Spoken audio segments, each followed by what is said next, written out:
तो धनु राशि वालों, धनु लगन वालों, आप लोगों के साइन के लिए काफी कंफ्यूजिंग स्टेट चल रही है। कोई कह रहा है ये ट्रांजिट अच्छा जाएगा, कोई कह रहा है खराब जाएगा। हर कोई अपने एक्सपीरियंस और अपने लॉजिक से प्रिडिक्शंस बना रहा है। लेकिन यहाँ पे मैं अपने 15 साल के एक्सपीरियंस से ये कॉन्फिडेंट होकर कह सकता हूँ कि ये ट्रांजिट आपकी लाइफ का एक इंपॉर्टेंट फेज होने वाला है। गुरु का एक्सॉल्टेड ट्रांजिट आपके 8th हाउस से, ये वो ट्रांजिट है जो आपकी लाइफ को नई डायरेक्शन दे सकता है, आपको एक डीप ट्रांसफॉर्मेशन दे सकता है और एग्जिस्टिंग जो इश्यूज चल रहे हैं उनमें आपको हेल्प कर सकता है। और यहाँ पे जो मैं प्रिडिक्शंस करने वाला हूँ ना, उनके पीछे आपको इनफ एस्ट्रोलॉजिकल एक्सप्लेनेशन भी दूंगा। सेम टाइम सैटर्न, राहु और केतु के ट्रांजिट पे भी हम नजर डालेंगे। तो काफी डिटेल में होने वाली है ये प्रिडिक्शंस, तो एंड तक इसको देखिएगा और एंगेजमेंट भी बनाइएगा। देखिए, गुरु आपके राशि के लॉर्ड है, आपके लगन के लॉर्ड है, तो आपके लिए सबसे सिग्निफिकेंट प्लैनेट वो हो जाते हैं। आपके लाइफ के वो करता धरता है। गुरु का कोई भी ट्रांजिट होता है वो आपको डायरेक्टली इंपैक्ट करता है, डीप उसके इंपैक्ट होते हैं, लाइफ के सारे एरिया में इन्फ्लुएंस पड़ता है। गुरु सेम टाइम आप लोगों के लिए 4th हाउस के भी रूलर है। 4th हाउस आपके इनर पीस का होता है, आपके कंफर्ट्स का होता है, आपके सुख समृद्धि और शांति का भी होता है। पारिवारिक माहौल भी हम 4th हाउस से ही जज करते हैं। और देखिए, जो ये 8th हाउस होता है ना, वैदिक ज्योतिष में इसको मेलेफिक हाउस के नाम से जाना जाता है। लेकिन आप लोगों के केस में 8th हाउस के ऊपर सिंगल प्लैनेट की रूलरशिप आती है, क्योंकि मून जो आपके 8th हाउस को रूल करता है वो किसी दूसरे साइन के ऊपर ओनरशिप नहीं रखता है, जिस कारण आप लोगों के लिए 8th हाउस थोड़ा न्यूट्रल वे में भी बिहेव करता है, प्रोवाइडेड आपके हॉरोस्कोप में मून अफ्लिक्टेड ना हो और वीक ना हो और नवमांश में उसकी पोजीशन स्ट्रांग हो। अब आम धारणा तो यह है कि जब भी कोई प्लैनेट 8th हाउस में ट्रांजिट करता है तो वो प्लैनेट की सिग्निफिकेशन सफर करती है। लेकिन देखिए, यहाँ पे गुरु एक्सॉल्टेड होने जा रहे हैं, तो काफी अच्छे चांसेस है कि आप लोगों के केस में 8th हाउस की पॉजिटिव सिग्निफिकेशंस फ्लेयर अप होंगी। 8th हाउस अच्छी चीजों के साथ भी एसोसिएट किया जाता है, जैसे कि सडन फाइनेंशियल गेन्स, रिसर्च करने की एबिलिटी, सडन गेन्स और उसी के साथ साथ लेगेसी। 8th हाउस में बहुत अच्छी पॉजिटिव सिग्निफिकेशंस भी आती है। तो इस ट्रांजिट के दौरान गुरु उन 8th हाउस की पॉजिटिव सिग्निफिकेशंस को आपकी लाइफ में लेके आएंगे। और सबसे इंपॉर्टेंट बात, 8th हाउस ट्रांसफॉर्मेशन का होता है, बदलाव का होता है, पॉजिटिव चेंजेस का भी होता है। तो गुरु जैसे ही आपके 8th हाउस में आते हैं ना, वो ट्रिगर करेंगे चेंजेस को, बदलाव होंगे आपकी लाइफ में पॉजिटिव। तो एग्जिस्टिंग जो इश्यूज चल रहे हैं वहां पे आपको इंस्टेंट हेल्प मिलने वाली है। और इस ट्रांजिट के दौरान गुरु की एंट्री होगी डिफरेंट नक्षत्र से। सबसे पहले 2 जून को वो एंट्री करेंगे पुनर्वसु के चौथे पदा से। चौथे पदा को गुरु ही रूल करते हैं और नवमांश में गुरु यहाँ पे एक्सॉल्टेड हो जाते हैं। तो एक्सॉल्टेड वर्गोत्तम का इंपैक्ट आपके ऊपर आने वाला है। अब जरा इमेजिन कीजिए 8th हाउस के ऊपर एक्सॉल्टेड वर्गोत्तम गुरु का ट्रांजिट। अब गुरु यहाँ पे टोटल 16 दिन रहने वाले हैं, यानी कि 18 जून तक गुरु की जर्नी यहाँ पे रहेगी। तो जो ये 16 दिन है ना, आप लोगों के लिए काफी ऑस्पिशियस लग रहे हैं। इंस्टेंट रिजल्ट्स आने वाले हैं, मैनिफेस्टेशंस होने वाली, ये वो ड्यूरेशन है जिसमें काम अपने आप होने लगते हैं। पास में आपने जो मेहनत करी थी उनके भी आपको रिजल्ट मिलते हैं। और आप लोगों के लिए तो ये 8th हाउस के ऊपर हो रहा है, जो जाना जाता है सडन इवेंट्स के लिए। तो आप एक्सपेक्ट कर सकते हैं कि 2 जून से लेके 18 जून के बीच में कोई इंस्टेंट और सडन गुड न्यूज आप लोगों के लिए आएगी, खासकर उन लोगों के लिए जिनके हॉरोस्कोप में पॉजिटिव महादशा और अंतरदशाएं चल रही हैं। और ये जो 16 दिन है ना, काफी फास्ट मूव होने वाले हैं। और ये वो दिन है जो इलेक्शन एस्ट्रोलॉजी में, यानी कि मुहूर्त वाली एस्ट्रोलॉजी में काफी ऑस्पिशियस जाने जाते हैं। तो कोई भी नया काम आपको शुरू करना है, कोई बिजनेस स्टार्ट करना है, या कोई घर लेना है, या किसी नए काम की शुरुआत करनी है, गुरु के एक्सॉलेशन के ये 16 दिन आपके सक्सेस के चांस को बढ़ा देंगे। तो कोई भी काम अगर आपको शुरू करना है तो इसी में उनके बीज डालना, इसी में उनका आधार बनाना। फिर इसके बाद 18 जून को गुरु की एंट्री हो जाएगी पुष्य नक्षत्र में। पुष्य नक्षत्र बहुत ही ऑस्पिशियस नक्षत्र है। ये वो नक्षत्र है जहाँ पे गुरु रियल सेंस में एक्सॉल्टेड होते हैं। ये वो नक्षत्र है जहाँ पे गुरु के एक्सॉलेशन की रियल एनर्जी बसती है। इस नक्षत्र को सैटर्न रूल करते हैं, जो करंटली आपके 4th हाउस से ट्रांजिट कर रहे हैं। और गुरु यहाँ से सैटर्न को ही देखने वाले हैं अपने 9th एस्पेक्ट से। तो यहाँ पे सैटर्न और गुरु का नक्षत्र लेवल पे, बहुत ही माइन्यूट लेवल पे एक पॉजिटिव कनेक्शन स्टैब्लिश होने वाला है।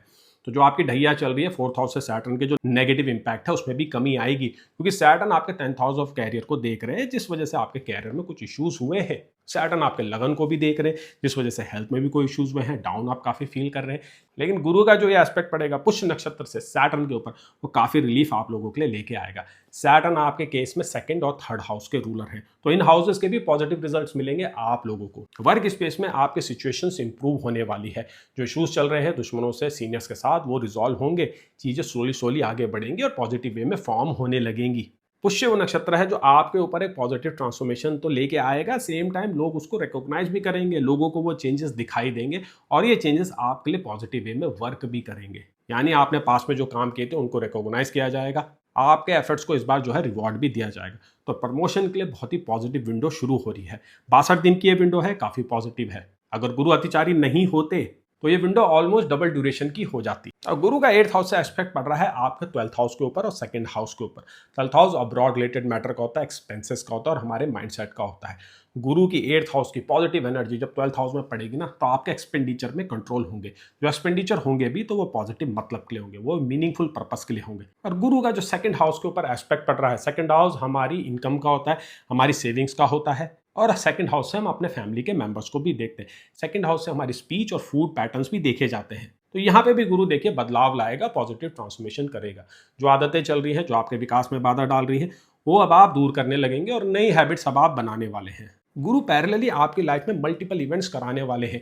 एक साइड तो आप खुद के ऊपर काम भी करेंगे, सेम टाइम आपकी लाइफ में वो पॉजिटिव इंपैक्ट भी देंगे, क्रिएट करेंगे इवेंट्स। और ये सब चीज़ें बहुत फास्ट होने वाली है। तो आपको अपनी पेस को मेंटेन करना होगा, एक ट्रस्ट के साथ आपको आगे बढ़ना होगा कि गुरु यहाँ पे जो भी करेंगे आपके भले के लिए करेंगे। तो इस कॉन्फिडेंस के साथ अगर आप आगे बढ़ते हैं, एक्शंस लेते हैं, तो आपके सक्सेस की प्रोबेबिलिटी और इंक्रीज हो जाएगी। अब फाइनली वो समय आ चुका है कि जब आप उस ट्रांसफॉर्मेशन को अचीव करें, उस ट्रांसफॉर्मेशन को एक्सपीरियंस करें। अगर हम रिलेशनशिप की बात करें तो देखिए 8th हाउस जो होता है ना, इन लॉस का होता है और स्पाउस की इनकम का भी होता है, क्योंकि ये 7th हाउस से 2nd में पड़ता है। और 8th हाउस का इंपैक्ट हमारे रिलेशनशिप में काफी डीप होता है। आपके स्पाउस के साथ जो आपकी डीप अंडरस्टैंडिंग होती है वो 8th हाउस से ही बनती है, वहीं से ओरिजिनेट होती है वो एनर्जी। तो गुरु के 8th हाउस का एक्सॉलेशन आपको यहाँ पे काफी हेल्प करने वाला है। अब आप अपने स्पाउस की नीड को समझने वाले हैं, उनकी जो रिक्वायरमेंट है उनको भी अब आप पूरा करने वाले हैं, जिस वजह से आपके जो रिलेशनशिप है वो इंप्रूव होंगे।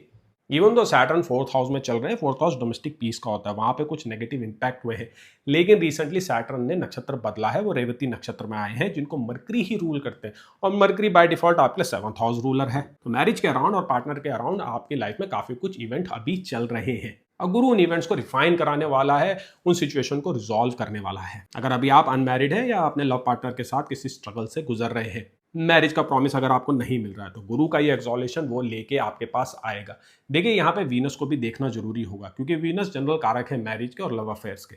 वीनस 8 जून को कर्क राशि में आ जाएंगे और गुरु को ज्वाइन कर लेंगे। अब वैदिक एस्ट्रोलॉजी के 2 टॉप मोस्ट बेनिफिक प्लैनेट जून की 8 तारीख से आपके 8th हाउस में भ्रमण करेंगे। 8th हाउस जो है ना, सीक्रेटिव अफेयर्स का भी होता है और हमारे सीक्रेटिव इमोशंस का भी होता है। और मार्स जो आपके 5th हाउस को रूल करते हैं, जो लव अफेयर का होता है, वहाँ पे मार्स अपनी ही राशि में चल रहे हैं। तो जून और जुलाई का महीना आपके पास बहुत अच्छी अपॉर्चुनिटी लेके आने वाला है लव अफेयर्स के around. Same time 5th house education का भी होता है, तो एजुकेशन के डिपार्टमेंट में भी आपको अच्छे रिजल्ट मिलेंगे। एग्जाम्स क्रैक करने के लिए अच्छा समय शुरू हो रहा है। और एग्जाम्स के लिए देखिए 2 जून से लेके 19 अगस्त की विंडो काफी ऑस्पिशियस है।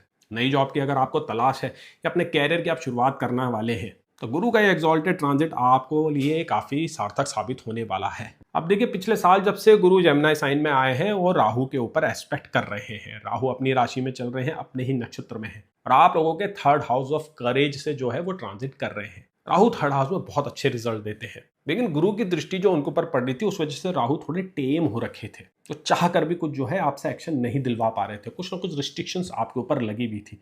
राहु 3rd हाउस में अपने साइन अपने नक्षत्र में थोड़ा अनऑर्थोडॉक्स भी बना सकते हैं। अब देखिए गुरु जैसे ही 8th हाउस में आते हैं, राहु के ऊपर से उनका एस्पेक्ट हट जाएगा। राहु अब फ्री हो जाएंगे आपको रिजल्ट देने के लिए। इवन तो ये सिग्निफिकेशंस अच्छी मानी जाएगी, क्योंकि राहु आपको वो करेज देने वाले हैं, वो एक्शन लेने की एबिलिटी देने वाले हैं, आपके फोकस को रिफाइन करने वाले हैं। लेकिन देखिए सैटर्न की जो ग्रिप है ना आपके 4th हाउस के ऊपर, जो आपके इमोशनल स्टेट को दिखाता है, वो मे भी आपको अलाउ ना करे कि आप राहु की 3rd हाउस की एनर्जी को टोटली सही वे में यूटिलाइज कर सके। और जो ये 3rd हाउस के ऊपर जो ये अनचेक्ड राहु है, जिसके ऊपर से अब गुरु का एस्पेक्ट हटने जा रहा है, वो कोई मिस्टेक्स आपसे करा सकता है, ओवर कॉन्फिडेंस आप कर सकते हैं, खासकर तब जब गुरु आ जाएंगे अश्लेषा नक्षत्र में 19 अगस्त को। जी हाँ, 19 अगस्त से लेकर 21 अक्टूबर के बीच में गुरु अश्लेषा नक्षत्र में रहने वाले हैं। अश्लेषा नक्षत्र बहुत ही कॉम्प्लेक्स नक्षत्र होता है। ये वो नक्षत्र होता है जहाँ पे हमारी इनसिक्योरिटी, हमारे साइकोलॉजिकल फियर्स और हमारे माइंडसेट के जो एरर्स हैं वो रिसाइड करते हैं। आपके बिहेवियर में जितने भी फ्लॉज होते हैं वो अश्लेषा नक्षत्र से ही ओरिजिनेट होते हैं। अब आपका लग्नेज देखिए 8th हाउस में अश्लेषा में जैसे ही आता है, तो कुछ इंटरनल डिस्टर्बेंस आपको होने वाली है, कोई इमोशनल अपहीवल भी हो सकता है। तो अगर आपके नेटल चार्ट में अगर मून वीक है, अफ्लिक्टेड है, आप मेंटल हेल्थ के किसी इशू से ग्रसित है, ओसीडी है, एंग्जाइटीज है, डिप्रेशन है, तो गुरु का अश्लेषा में आना कुछ जो है आपके ऊपर भारी पड़ सकता है। और राहु की जो 3rd हाउस की एनर्जी है वो कुछ ऐसे एक्शंस करवा सकती है जिसका लॉन्ग टर्म डैमेज हो सकता है, खासकर उन लोगों के लिए जिनकी महादशा मेलेफिक प्लैनेट्स की चल रही है। लेकिन रेमेडीज के द्वारा आप इन सिचुएशंस को काफी कंट्रोल कर सकते हैं। और गुरु आपके लिए लगने से टॉप रेट बेनिफिक प्लैनेट है, तो जो भी ये डैमेजेस होंगे ये इतने डीप नहीं होंगे। गुरु के अश्लेषा में जो भी प्रॉब्लम्स आएंगी वो आपके भले के लिए ही आएंगी। जिन चीज़ों से आप अब तक भाग रहे हैं, जहाँ पे आपको जो है करेक्शंस करने हैं, जिन चीज़ों को अब तक आप इग्नोर कर रहे थे वो सामने निकल के आने वाली हैं। अननेसेसरी प्रॉब्लम या अननेसेसरी इश्यूज यहाँ पे नहीं आएंगे, लेकिन फिर भी आपको अपनी तरफ से तो प्रिकॉशंस लेने ही होंगे, क्योंकि इसी अवधि के दौरान सैटर्न भी वक्री होने जा रहे हैं। सैटर्न वक्री हो जाएंगे जुलाई के लास्ट वीक से, और 18 सितंबर को मार्स डेबिलेटेड हो जाएंगे, जो आपके लिए 5th हाउस रूलर है।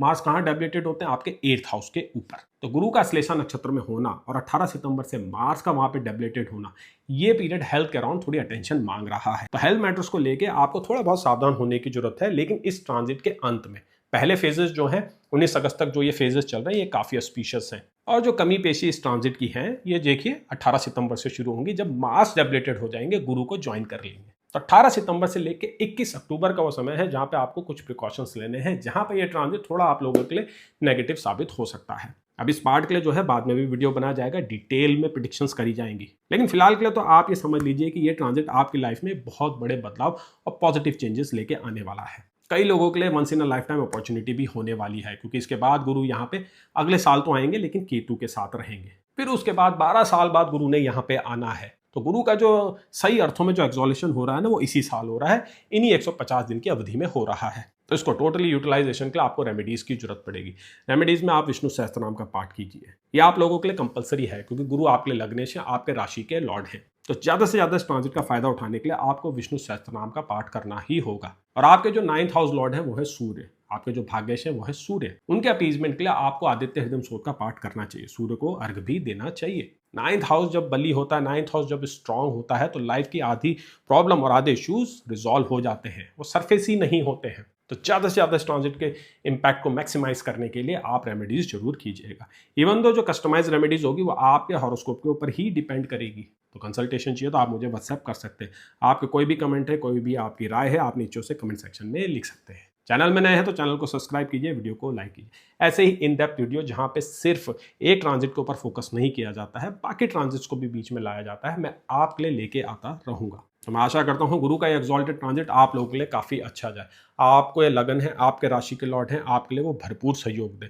4th हाउस के भी आपको अच्छे रिजल्ट मिले, प्रॉपर्टी के भी जो मैटर है वो रिजॉल्व हो, क्योंकि 8th हाउस जो होता है ना, वो इनहेरिटेंस का भी होता है। तो इनहेरिटेंस के अराउंड जो इश्यूज चल रहे हैं, उनको भी यहाँ पे गुरु रिजॉल्व करने की कैपेबिलिटी रखता है। और सैटर्न तो आपके 4th हाउस से चल ही रहे हैं, जहाँ पे प्रॉपर्टी आती है, घर आता है, रेंट मनी आता है। तो इन्हीं पॉजिटिव इंटेंशंस के साथ अब आप आगे बढ़िए और रेमेडीज जरूर कीजिए। चलिए आगे बढ़ते हैं, जानते हैं अगली राशि का हाल, जो कि है